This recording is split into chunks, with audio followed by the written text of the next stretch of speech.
All right, and here we are. This is our first episode of Starting from Scratch. I just want to let you know that this episode is brought to you by Nickelbrook this time. And I'm just going to say that, holy smokes, we're drinking Zap, and it is Zap full. Zap full of Zaps. And like, here we take a sip here. Oh, yeah. It's pretty tasty. It's a sour IPA, or an IPA sour, whatever you want to call it. And I can say for sure it tastes like champagne. Actually, yeah. It tastes like champagne. Anyways, this is our first episode of Starting from Scratch. So this is a show, a podcast for film and music. We're going to refer to everyone as Ferds because we are film nerds. We are the essence of film nerds. Tash and I both went to school, and we've got Toby here as well. Everyone say hi to Toby, or Toby say hi. Hi, I'm Toby. Hi. I did not go to school. He did not go to school for film, but he is right up the alley with being hilarious and knowing what he knows best with film, like, and just being able to shit on everything, you know? Yeah, big old poops. Yeah, big old poops. He knows what's up.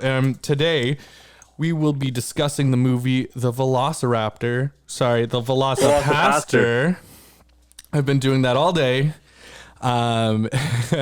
So what this whole show is, the object of this show and mission of it is to see if these movies or music should be started from scratch once more. See if it should go back into the making. Maybe start all over because, hey, you know what? It was a bad movie. It was a bad movie. I'm not sure what the end goal was with that movie. I'm still not entirely sure what it was about, but maybe that's what they wanted. It seemed pretty intentional. For the most part, yeah, heck yes. Like, so it was written and directed by a man named Brendan Steer, and from what I've seen, he's mainly just like a lighting kind of gaffer guy. That's how he started off, and then he's like, let's make a movie like this. And a gaffer is lighting stuff, by the way, if people don't know that. I did not know that. I didn't either. Yeah, so there's gaffer and grips. Grips move the lights, and gaffers mold the light. Well, now we know. Yeah, no, seriously. It's no wonder the lighting was so good in that movie. It was yeah, I know. so bright. It was, no, I think that was on purpose, on though. His face, always. Yeah, always on his face. Okay, anyways, we got to get into the beginnings of this whole thing. So, first of all, I want to read the storyline from IMDb for you, Toby and Tosh, okay? It says... Okay, I want to hear this. After losing his parents, a priest travels to China, where he inherits a mysterious ability that allows him to turn into a dinosaur. At first horrified by this new power, a hooker convinces him to use it to fight crime and ninjas. I like so many things about that description. Like, they're just point blank tell you she's a hooker. Yeah, there's no beating around the bush there. There's no polite way to put it. See, I think like what we were saying before too, just with that synopsis, it's doing a lot of really big things, but it seems like nothing is really related.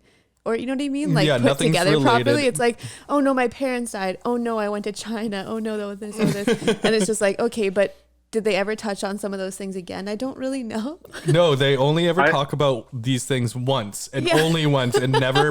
Nothing is. Well, the China thing comes up a few times, right? Yeah. That's kind of an underlying theme, which is strangely racist. Oh, it's very racist. Oh yes, yeah. But I really love the whole presence of being in China, because he's just in some random forest and he's like, China, and then the next scene he's just moving a compass around and goes, China is to the east. Yeah. And, I mean, I don't know how we determined that, but it's brilliant. I know. I was like, it doesn't matter. It's like, if you're in China, then China is in all directions. I know. That's a good point. Such a good point. I actually wrote that down too for us to talk about. It's like, China is east. Cool. And she just all of a sudden rolls into scene with, it's obviously with a it's like very, a stick. very badly wounded. Let's not give too much away, but very badly wounded person. And he immediately asks her if she's okay while she's covered in blood. Oh yeah. Like, are you okay? And she says, "You Clearly not. are Dragon Warrior." Like, but that's not a dragon. That's a dinosaur. That's true. But all people in China can speak English, Except for the main Chinese guy. He only spoke in his native tongue.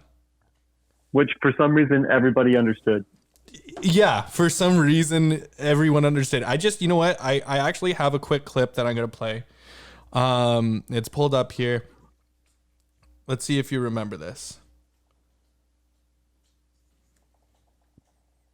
I mean, I did just watch this movie like a half an hour ago, so.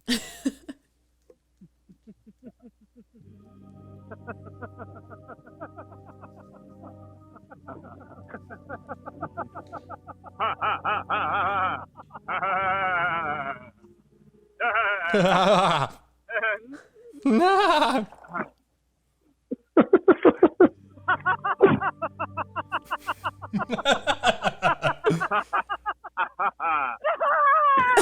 Oh, man.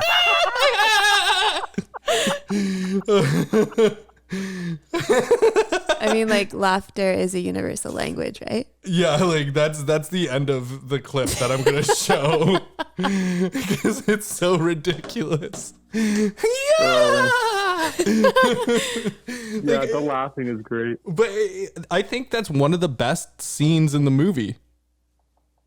For sure. I One mean, of the best scenes. That's really not saying much, Dan. I know.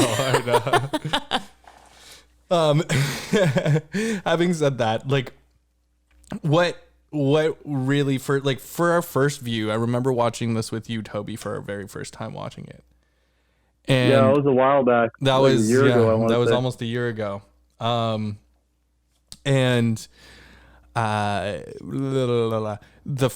When he goes to China, he gets his hand cut with the tooth or whatever, right? And then all of a sudden, Foot claw. it's not a foot claw. Is that what they say? That's what makes a velociraptor a raptor, is they have that toe. There's a distinct toe bone. Okay, well, there's another thing I didn't understand. I thought it was a tooth. Yeah. I'm pretty sure it's their toe. It's a bone or so. Yeah, but yeah, the teeth are bones. That's true. You know, like when raptors walk, like when's the last time you saw Jurassic Park? You know, they can actually move it and click. Oh yeah, do you They can remember talk. what the dinosaur looks like in this movie? Oh my god. Do you think that claw came off of that dinosaur? No, it didn't. It was like something. It was, anyways. We'll get into that later. But what I'm trying to say is, I mean, that dinosaur was equivalent to somebody being a ghost with a bedsheet over their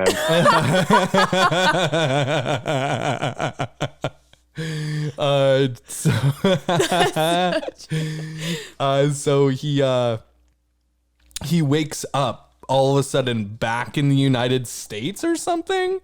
Like the next, back home. the In bed. next day or something, and you're like, he didn't wake up from a dream. But that's what he says to the other priest, right? Or the father. He's like, oh, it's But like I had but the other priest like knows what the dream is about, right? Because he asked him what did that Chinese say to you again? Oh yeah, that's what he said. Probably the most racist moment of the movie. I know. I remember that. We'll get into Stuart soon. That's his name, by the way, Stuart. Oh, he's such a Stuart. Stuart needs to get a dick smoothie. Can tell you that. But what I wanted to really ask the director of it is, Do you like black people? There is a black ninja. Yeah, but There's a black ninja. there was also Chinese ninjas. And a white ninja, probably a ginger. There's like, totally looked like a ginger. yeah, there's like, why were they so inclusive with that? But just racist towards China. I have a question about the ninjas, and it's why can some random white girl hooker beat the crap out of 3 of them? Oh yeah. That's what you were saying last night, Dan. You're just like, why? How is she able to just like beat the shit out of them? And I was like, you can beat the shit out of ninjas, but you can't stick up up to Frankie Mermaid. That's so true. 'Cause And I'm she's swimming beating in up ninjas bitches. in a bodysuit, and she's not wearing underwear. You can tell. I didn't notice that. How Yeah, did you when know she's that? on the ground, like you can, when like it like stretches so much and it's just like nothing. She's not wearing any undergarments, and I'm like, damn. Oh, you could see. I could see her. Well, bum. Dan and I would never have noticed that because we are good Christian boys. Yeah, you Yeah, should have we noticed were- that before I did. We were actually in the all Christian jury that rated it X. Did you know that? Oh, really? Yeah, Toby and I were a part of it. Well, we were the jury. Just the two of us. Just the two of us. So, but I still don't think that it was just. So, what my question is, he doesn't find out he's a dinosaur / VelociPastor / whatever in the time span that they gave us in the film. That means what you guys are saying is he woke up from a nightmare or something. That means there's a dramatic amount of time that has passed. Oh my God, I just thought of something. And how long is the flight to China?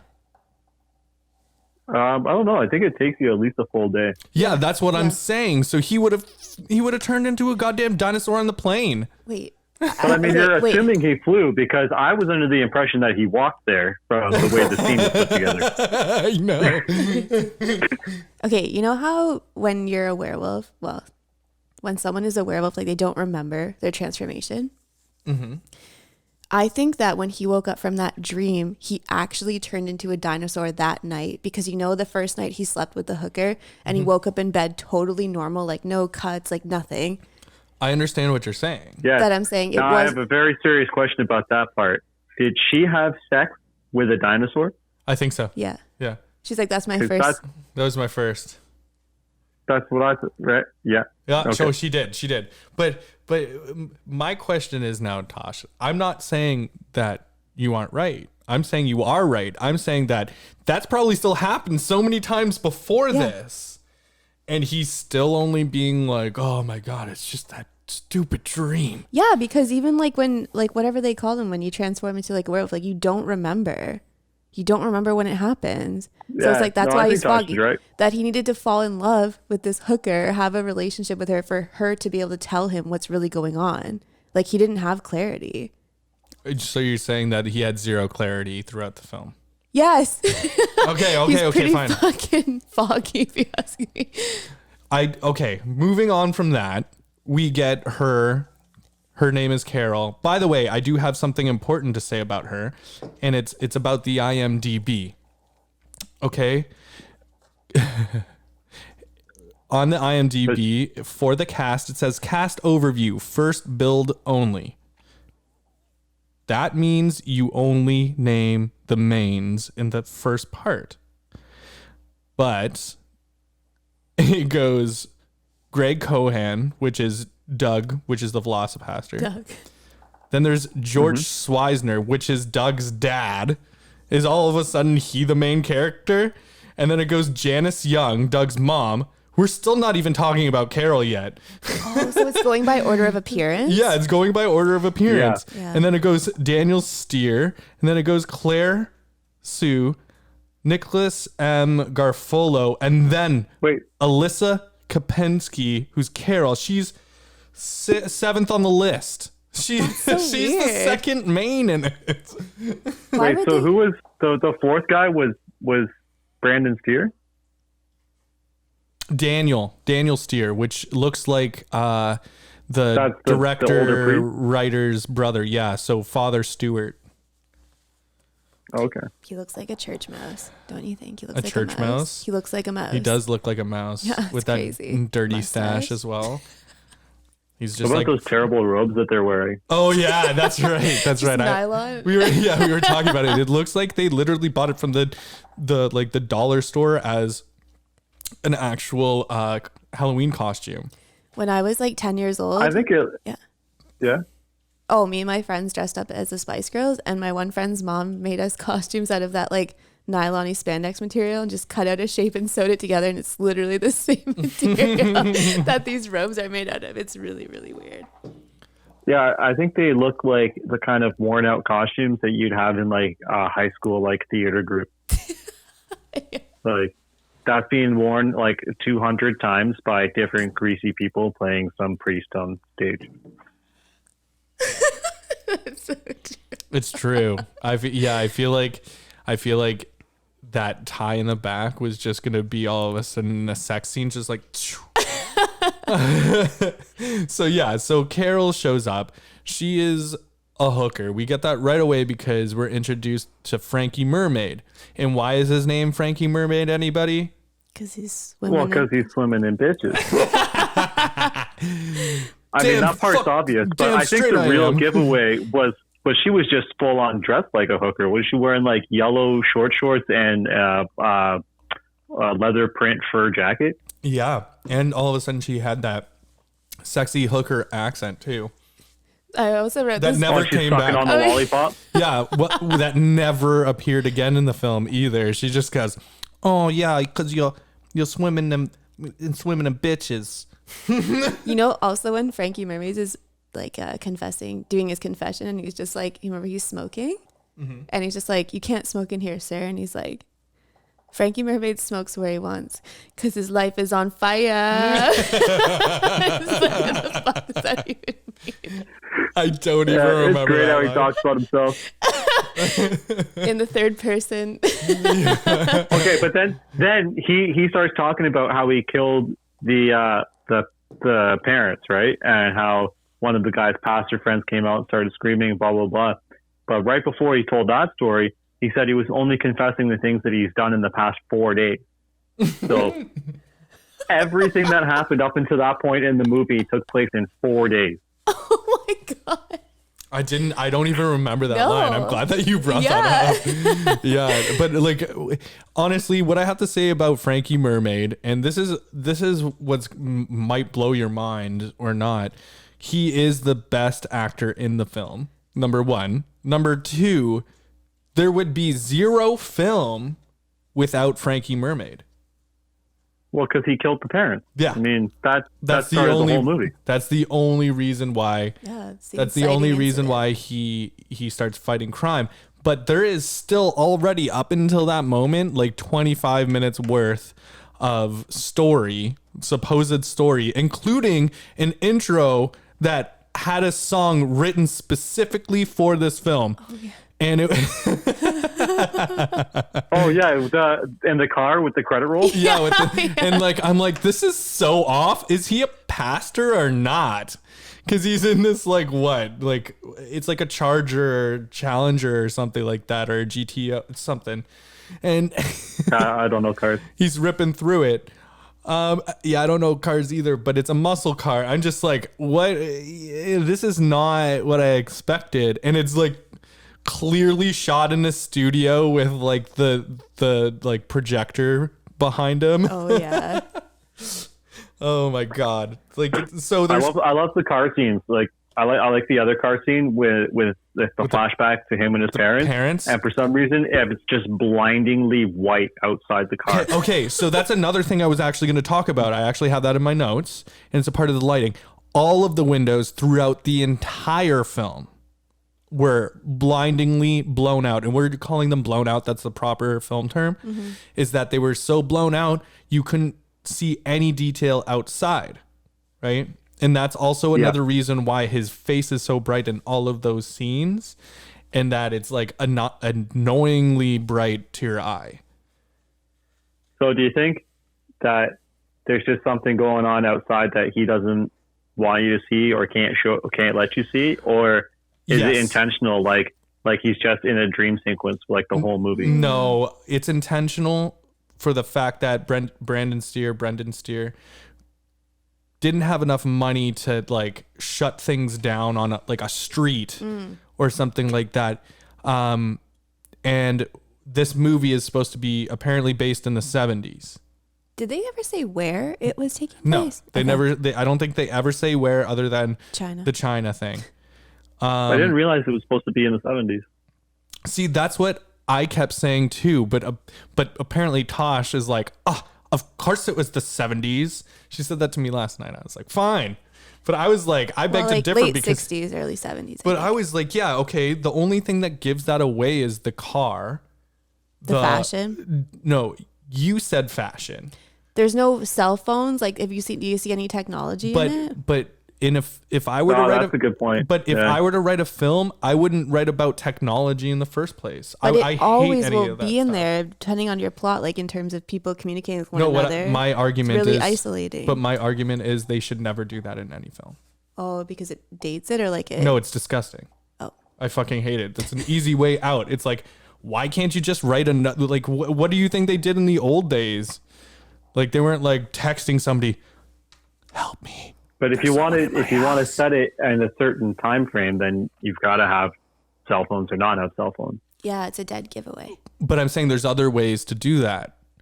You know what's fun is to watch a show like Criminal Minds, because it took place over like 12 years in like the early 2000s. Yeah. And you can tell exactly what season you're watching from the type of iPhone or Apple product that they're using. That's so true. Even when you watch like a movie and they have flip phones, you're like, oh, this was like pre 2008 probably. Until they bring the flip phone back. But like Apple is like literally every year there's a new iPhone. Like you can date everything from the past like 15 years based on people's iPhones in movies. So true. True. And I do believe that it's kind of, I still think that the whole thing is misleading. I say it's anywhere between the 70s and the early 2000s.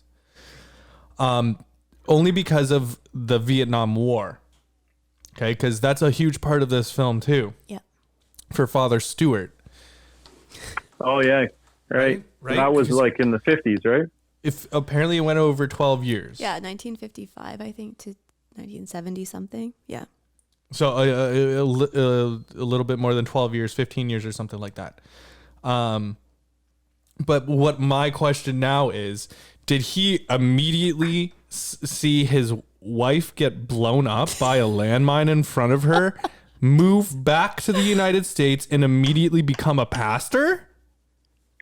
He went back to the church. He was a pastor before he went and joined the army, and then he watched his best friend die, and then his wife explode in front of him, and then he decided to go back to the church because clearly the military wasn't working out for him. Definitely not. And I still don't get it. How on earth did did she get to Vietnam during the war? It's just like, I came here to see you. In like a perfectly clean like dress and shawl and everything. Like A sun hat, I think. Yeah. She just runs towards it. runs towards him, blows up, and the guy's like, I don't know if we can do anything for her now. She's too far and gone. He just holds his arms out and calls her name and doesn't take one step forward, because if he did, he would have blown up on that mine and on her. I know. But he doesn't know about it. He's just like, but why does he just stand there still? Like, it confuses me. Maybe he too. didn't believe that she was really there. Maybe he was just in shock. Well, the other guys saw her. They're like, yo, blow it's up. Adeline. Oh, I think she's too far gone, man. She's a liquid now. Tosh made the point of saying that he was looking at the ground when she said that too. And when there's like nothing on the ground, it's all over him. And then they show her picture and it's folded and it's just in her blood. And it's like, why? Why was it in there? Yeah, And she so- looks like she has Down But, syndrome. you know, So Did you ever know that landmines only make the person explode and don't affect anything in the immediate surroundings? yeah, that's true too. Now we know. Yeah. But So so it makes them so dangerous. Tosh also said that there was, right at the end of that scene, her picture is back on the ground, like the folded up picture. Yes, we understand that that picture had been in Vietnam with him. How did it end up on the ground, covered in her blood? but only speckles of blood, not like covered in blood. So it wasn't from him. Was it just like neatly folded up with her? Like, was she holding a picture of herself That's what while it she blew seemed like. up? Also, if like you're not gonna make that person like a burial ground or whatever with just a liquid left there, you're gonna take that picture with you. Why would you just be like, and then leave? Yeah, it doesn't. It just makes Well, I don't sense. need this anymore. I'm single. Yeah, Ah. weird. I was just trying to remember who she was. Huh? I got this. Yeah, and I love his stature and his fucking face when it happens too. He just stands there, and his mouth is just open. He's like, oh. It's so good, actually. Like his glasses are so thick that he just has like googly eyes, and he's just like. It goes on for like probably like 15 seconds. It does. It does. Okay, Toby, I have a question for you. Okay. How much do you think they made this movie with? How much money? Oh, like next to nothing. How much do you think though? Like where did they spend any money on anything? Locations, blood, Yeah, they had to go to China, right? costumes. Okay, they had to fly to China. That's true. You know. First class. Sorry, business class. Yep. That would only be like one person. Okay. Honestly, like the locations are a church, Yeah, but, which you could probably get your local church to let you do this for free. A house, presumably one of the people who is involved in the production. and I think owns or lives it's in that house. only one house because I think they shoot in different rooms of it to make it seem like it's multiple houses. Yeah, I think it's a house, They needed a lot of and fake then blood. like a park, like one park that has a bit of forest attached to it. Yeah. Yeah. I think that's it. Then they're but they had really, really good costumes Yeah, don't forget about the costumes. and a lot of fake blood they had to make. Oh yeah, those cashmere priest robes. Cashmere. Yeah. So how much do you think they spent on it? $300,000. $35,000. $35,000. Which Wow, is still that's a lot of, that's still like 20 grand more than what I've spent on a movie. So I'd still consider that a lot of money. Also, can we just call the VelociPastor Dexter because that's what he looks like and who he looks like? What is it? Michael Anthony Hall? yeah, he's like a knockoff Dexter, right? Yeah, I forget his name right Michael now. Anthony Hall. Michael C. Hall? Michael No. C. Hall There's is. two. I have There's no like idea. the 80s guy, and then there's I think Michael Dexter. C. Hall is the 80s guy. Yeah, I think you're right. Oh, also, I have. Sorry, I know that I'm kind of going backwards now, but it's just there's so much in this film that you just can't get past. You remember in the It is Michael C. Hall. Michael C. Hall? Okay, so when the movie starts, Dexter is giving us his sermon, right? In Yeah. the church. You know how you see shoulders of people in it? There's only two people's shoulders you actually see. But right after that, he exits the church and closes the door behind him and doesn't let anybody out. There's no one to be seen anywhere after that. I don't think there was anyone in that church. But wait, right after that, No. that's when his parents die? That's when his But parents you dies. only see right two after. pairs of shoulders? Yeah. Do you think it could have been his parents? Oh yeah, maybe it was just his parents. Actually, I'm pretty sure they were wearing the same colored clothes. Yes. Oh my god. It might be, yeah. Also, It totally could be. if Frankie Mermaids was the guy who killed his parents, like, wouldn't the movie be about like avenging their deaths? And So he I'm would- pretty sure that the motivation there is that his brother, who gets revealed later, paid Frankie Mermaid to kill the parents because Oh, he says he gets paid to kill people, okay, yeah. and it's all just a series of revenges for his brother. I got you. Yeah, and his brother is that guy. ginger guy, which is weird. They don't look similar. There's no any traits that look I similar. think that's why they put so much. No, but he does laugh like the parent. Oh, does he? Maybe that's why they were shining just- so much light on the Doug, so he would look more blonde, like his brother. Oh, yeah. Yeah. No.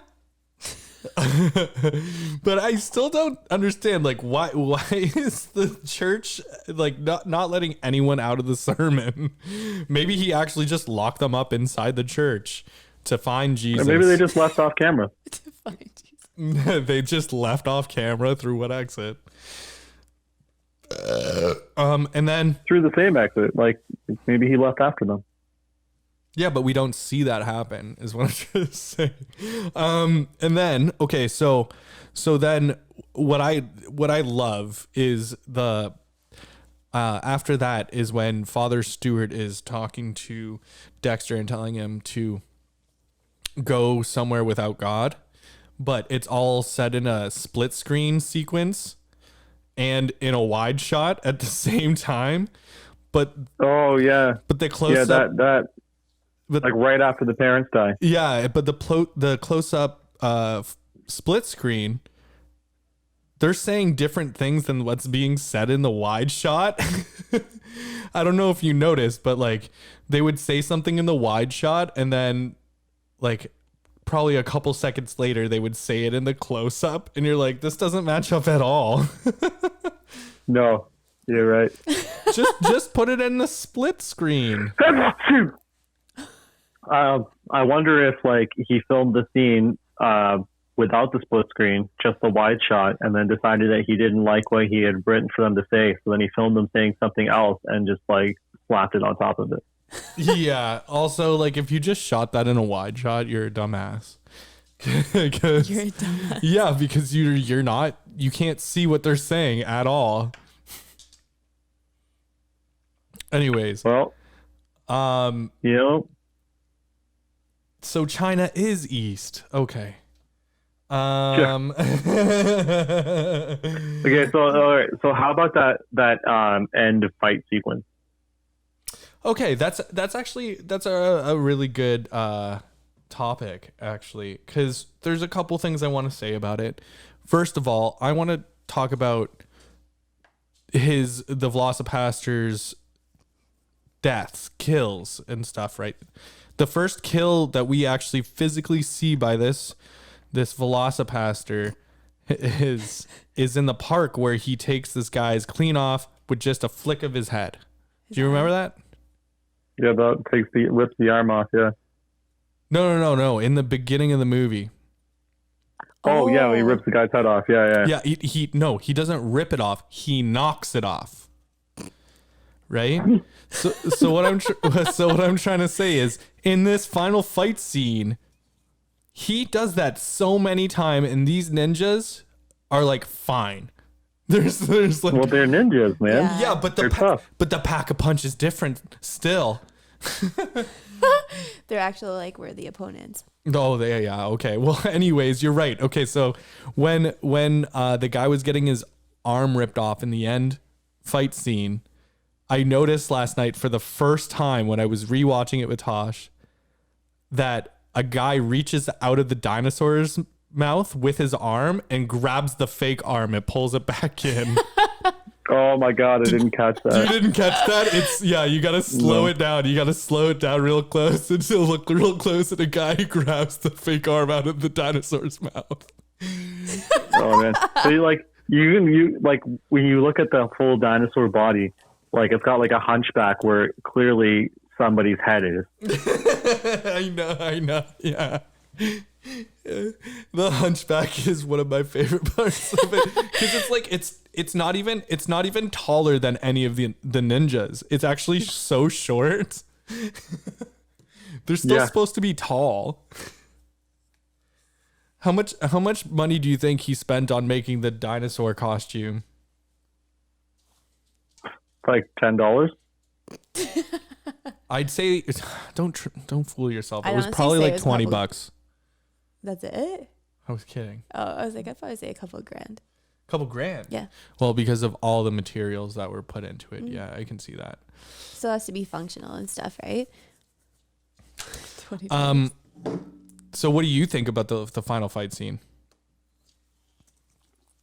There was some pretty hilarious parts. Like when it starts. Oh, we lost him. Hold on a second here. Don't worry. Don't worry.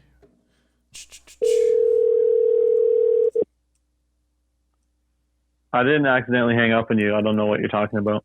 I didn't say anything. Like when it starts. Click. Yeah, when it starts, what happened? Carol takes her shoe off and beats one of the ninjas with him. That part I really enjoyed. And then she takes her jacket off, throws it on the ground, kicks it up into a ninja's face, and then like scissor kicks him. That's right. She throws it to the ground first. Like it's supposed to be like some hidden technique. She literally throws it at the ground. And kicks it at them. And it's like it's great. Ninja didn't I think see Carol's part of the fight scene is more interesting to watch than the pastor's part of the fight scene. Oh, honestly, but then until it gets to the part where he can summon the sword to his hand and tells his brother that his ancestors are my ancestors too. But his brother didn't have any sort of telekinetic powers. I know, right? Yeah, why did his brother it seemed like his brother was supposed to be so powerful, right? Like why did he die so easily? Yeah, because as soon as he has the sword, he just stabs him, and that part, and it's like over with. Yeah, there was no fight. There was no real fight. And then so when Carol gets wounded and he runs over to like try and save her, and then all the other ninjas stop fighting and are all holding each other and crying while they think that Carol is dying, even though they were just fighting her to the death. Yeah. I don't remember seeing that for some reason. Yeah. They were all crying. They're holding each other. At one point, one of them hugs the other one, like holds his head into his chest. Oh my god. Oh my god. Wait, what? Yeah, it's great. What was the remember when all of a sudden Carol could fight in like the apartment when the ninjas break in? Yeah. Yeah, when they were asleep, and then the ninjas come in through the windows, and then all of a sudden they can go from sleeping to fighting and winning. Yeah. And they just slap these ninjas around for like 30 seconds, and then they die. I know. They die. They don't, like, there's no real wounds. They all just die. Like they talk to one of them for like a few seconds, and he's like, "Ugh!" Yeah, but what does he say? He says something. He's like, I'm not going to tell you. Or no, he's like, he says, remember your faith. Yeah, remember your faith. But what I love is that's when we realize Carol can actually kick ass for some reason, but couldn't kick her pimp daddy's ass at all. And then also she like beats all these people up, and there's no one else to beat up, and she throws her one arm onto the floor like in a fucking Spider-Man position, and she like flips her hair up and looks at him and he's like, yeah, I'm ready. I was waiting for you. I was wondering that at the time too, and then I realized that she gets up and her knee was on the throat of the guy who dies. Yeah, but that was just because she George Floyded that guy. She crushed his throat with her knee. Correct. But what I'm saying is, in the first shot when she was going down, she didn't. But they realized, oh, this is kind of funny. Let's just try to make sense on set. That's why we need body cams on ninjas. It was on the fly. They were like, ooh, Carol, that's really good. That's really good. Do it again. And then they got it from the part after. So they messed up again. I just think that poor ninja, man. He didn't deserve that. And anyways, there's not too much more to talk about with this film because there wasn't too much I could actually research. There's like nothing written about it other than these freaking raving reviews of how good it is. and how it's supposed to be a cult film. And I liked what you said last night, Tosh, is that it was trying to be a cult film before it was actually a cult film. Yeah. Do you know what I mean, Toby? Yeah. Like it was trying. They tried so freaking hard to be a cult film that I would say it's not one. You can't force that. It has to just happen organically. Yeah. But it just hopped on like the Sharknado bandwagon. And that's exactly what this film did, was just hopped on the bandwagon, tried to do something so shitty it was good. Well, like you even said, Dan, like the two main characters, like it's like really good acting. Like they're actually really good actors. And like the first scene where they actually are showing their most passion, like arguing in the woods, Doug is literally wearing like a sweater dress with like high tops. Oh my God, you can see his wiener poking out through the dress. And it's like, it's such passionate acting. Like there's so much emotion. It's so raw. And then he runs away with like this like handy cams out, and you can see like his underwear, his dress is like And he's his like, dress. and he's having voice cracks and stuff. He's like, don't tell me what to do. And it's like, I don't understand. Like they tried so hard, but like it just cannot take itself seriously at any point.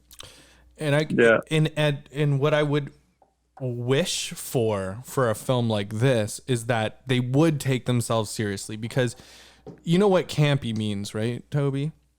Yeah. Campy. I would have said that this film was campy if the director didn't do all of this shit on purpose.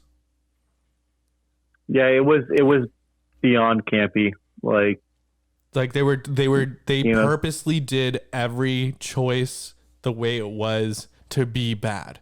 When a campy film, every choice along the way is to be a good film, but it always turns out bad. You know what I mean? Yeah. Yeah. Yeah, because like even just things like the camera, like when the camera goes to like pan off of the characters and like fade out, but it just goes like up a wall and then like to the right and then back down and catches the corner of their head and then it cuts out.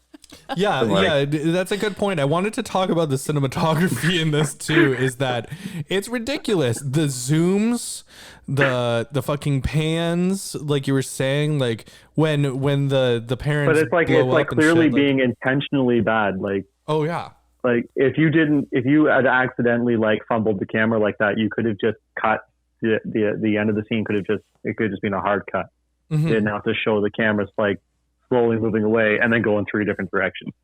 It's like you put that there on purpose. Right? I feel like they did that so many times. That was the extra 10 minutes of film at the end, because it was like an hour and 10 minutes when it could have just been an hour. Absolutely. And then, okay, so again, I still think that Frankie Mermaid is the best character, but when they have the sex compilation, you remember when they're the sex montage? Mm-hmm. Toby. Yes. Yes. Yes. And they're having sex and they're just going through all of their memories and shit. And all of a sudden, did you see this super imposition on top of them making out with his brother and the Chinese guy just laugh? No, they're not even laughing. Like they're just meditating. They're just meditating in the grass while they're making. Like, what was that? What the hell was that? Are they just trying to be like, while this is happening, this is also happening at the same time? Well, we didn't need to know. Yeah, it is highly questionable. Like, we don't need to know what the bad guys are doing while these good guys are having sex. We know what the bad guys are doing. They're probably doing bad guy things. It's also like, I've never seen a montage done that way, where it's not just like a bunch of stuff sort of like edited together. It's literally like, you know, the Brady Bunch, how they have a bunch of squares. It's just like a bunch of squares on the screen with different things happening. It's really strange. And what's even, but all the things happening are just the scenes that just happened over the past 30 minutes. Yeah, and I love the song that happens during that time too. The song. So I wrote down something about the music / audio, is that the soundtrack is either the two incredible songs that they actually paid for, like the intro and then this one, or it's just a bunch of racist leitmotifs of audio for specific characters. Like like Right. you know, shit like that. And did anyone notice that the audio was never ever recorded properly? It was always just peaking at any time someone got loud. Like the Frankie Mermaid, like the intro for Frankie Mermaid is the most, like, I love that scene, but it is the most annoying scene for my ears because his audio is peaking so bad when he's like, yeah, because I'm swimming in bitches, you know. Yeah. When at the end of this, the very end of that scene, which is my favorite part of the scene, when he shouts over at the other hooker, Cherry or something. Like, if you were shoving dicks in your mouth, like you shoving sandwiches, I'd be rich. Yeah, I would already be a millionaire. It's so loud when he shouts that. Oh, I know, and that's the issue with the audio. Is they're like, I don't even think they're purposely doing that anymore. I think that they actually just recorded that so shit. Well, they just didn't have good recording equipment. They didn't want to. Oh no! Like even with decent recording equipment, like that shouldn't happen. Like even if it's okay recording equipment, that would never happen. I need to ask Toby something because I know you're like skeptical of it, Dan. Then when it goes from, what scene is it? When it's transitioning into the scene like the woods in China, and there's like whatever song is playing. At the very end, it literally plays like the same theme song from Jurassic Park, how it ends off. Oh, you gotta play it because I swear to God, it's the Okay. Jurassic Park theme song, and it actually makes perfect sense. I did not realize. What part is it again? At It's the end of from the intro? Yeah, like from the car to when it's just like it shows him in the woods. Like it would be pretty early on, but like it has to be. Okay, keep going while I find it. I think it would be yeah, it's got to be for like that song that was written for it when he's driving in the car. Like obviously that really awesome song. Before that. Because the intro was at like a right really after awkward- the car explosion.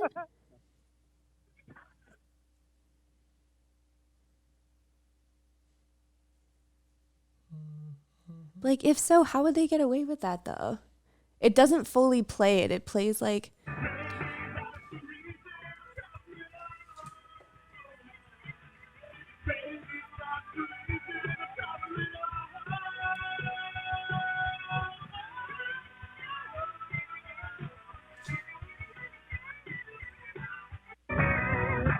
yeah.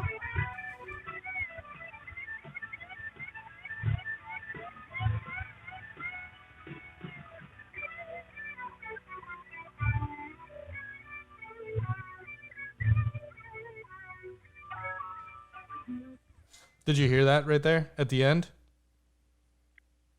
No, I can't hear it at all. Fuck. Don't worry. Well, I'll try to bring it. I'll try to put it in for you. And it's when right after the intro when he's hiking through the forest. It's a guitar at the end. He's like wow wow wow wow wow wow wow wow. Nice. And then it ends like that, but it doesn't sound like any other part of that song, and it makes perfect sense if it's transitioning from whatever has just happened to suddenly dinosaurs in China, like without any text or any dialogue about it. That's such a good point. I didn't even think about that. Like, because that's so ingrained That's in a our good catch. brain. But they must have gotten away with it because they didn't finish off that full like melody. Like they didn't finish it completely, so that's probably why. Well, you can't because the melody is copyright. Yeah, exactly. But That's even John Williams. I would argue that that's even too much. Yeah. That's even too much. That's totally a case for suing. Should we? I don't know. If you recorded that yourself, right? You're not using their audio track, right? Yeah, no. That's still copyright. So the melody is copyright. The rhythm is not. So anyways, we're going to be finishing off soon, but what I want to do is just finish off with VelociPastor really quick. There was no right or wrong or any kind of algorithm to this film. It was just kind of like cause and effect. So what's your ultimate decision on this film, Toby? Should people watch it? Yes, but don't expect anything from it. Yeah, expect something not that great. Like I watched it with you only because a 15, 16-year-old kid I worked with told me to watch it. And he's like, this is a good movie. And as soon as he said that, some like 18-year-old girl walked by who doesn't even watch movies was like, oh, you gotta watch it. And I was like, okay, let's watch it. So shout out to Harrison. Thank you very much, Harrison. I would say watch it once because I've watched it 3 or 4 times now. And the only time I thoroughly enjoyed it was the first 2. The third and the fourth, I actually despised it without without a tear in my eye. Because this was my second watch, and it was hard to get through. And it's only an hour and 10, hour and 15 minutes long. It's not even that long of a movie. And what about you, Tosh? What do you think? Yeah, I was like surprised by how I don't know. I appreciate what it's trying to do. I think it was aiming to be a cult film, but you still have to have balance. It's almost just a little too ridiculous. Because like last night we watched Santa Jaws. Yeah, we watched. Have you heard of Santa Jaws? Santa Jaws? It's like a killer Christmas shark, like a great white shark. It's legitimately has a Santa hat. Yeah. But at the same time, well, I think I just heard of episode 2.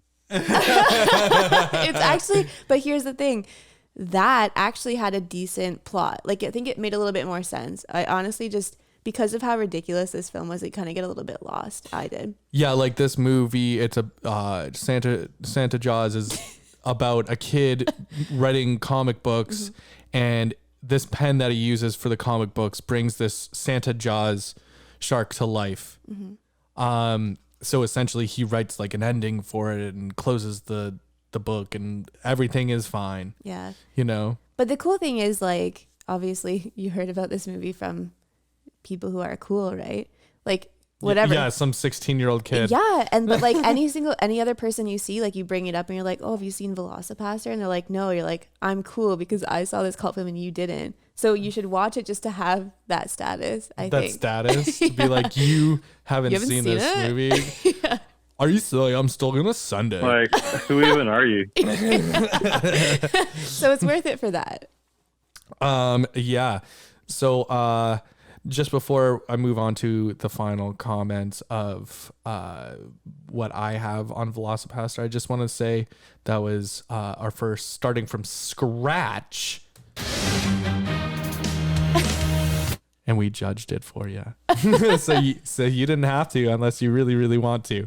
But Toby, what I did was I did some deep searching last night, and I found out the names of the main characters, which isn't very hard.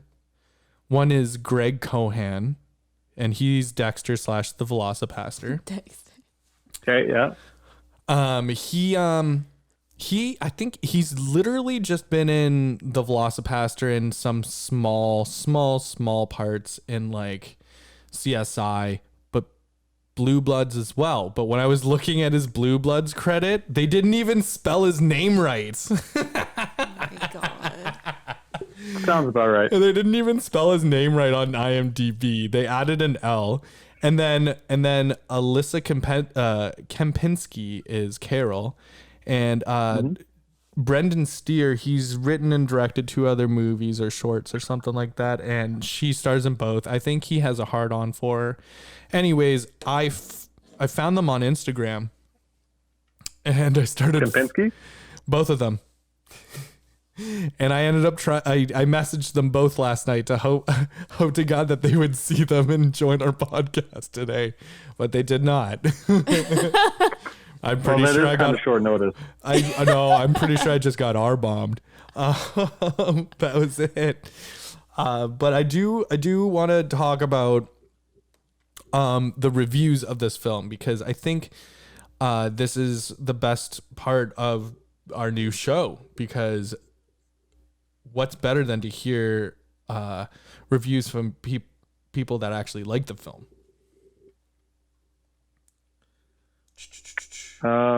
Yeah, I guess so. Okay, I've got one here.